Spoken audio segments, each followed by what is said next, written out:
drug addict tayo na presidente, putang inang yan. Mr. President, Ma'am Lisa Araneta Marcos, hindi ninyo ako kalaban. Alam mo, iniiwasan ko ito. Itong panahon na ito talaga ang iniwasan ko kasi mapipilitan ako ngayon magsalita laban ng mga tao sa gobyerno. Mr. President,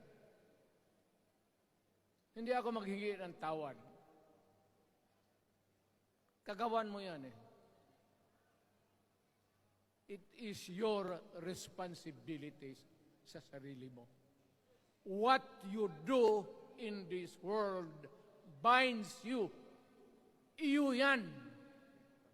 Huwag mong sisihin ang ibang tao kasi sarili mong utak at katawan yan.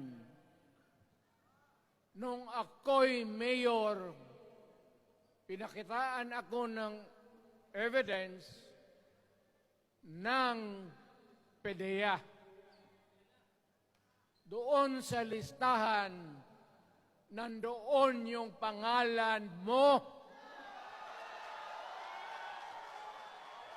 Ayaw kong sabihin yan kasi magkaibigan tayo. Kung hindi magkaibigan, magkakilala. Ikaw pumapasok kayo ng alanganin. There is always a time for everything. May panahon na ikaw ay sikat.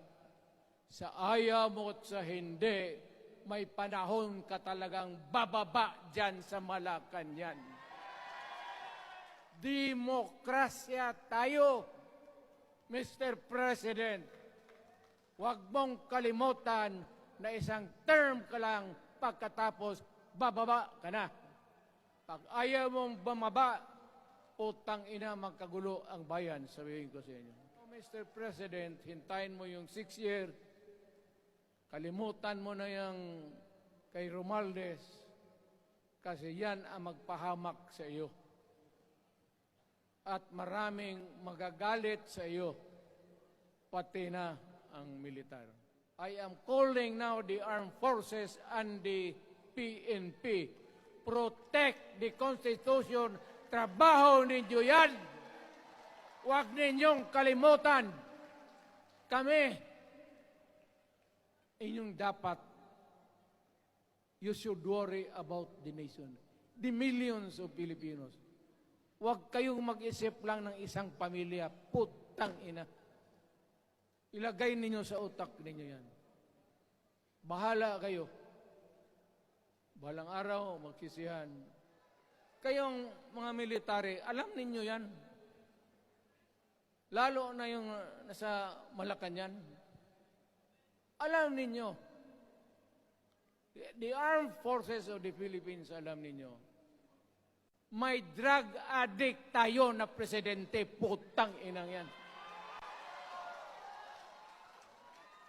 Ayun ang bakit ako nagkaroon ng kaso ng ICC. Sabi nila, pinapagpatay ko raw yung mga drug user at drug addict. Mabutit na lang, wala na ako sa pwesto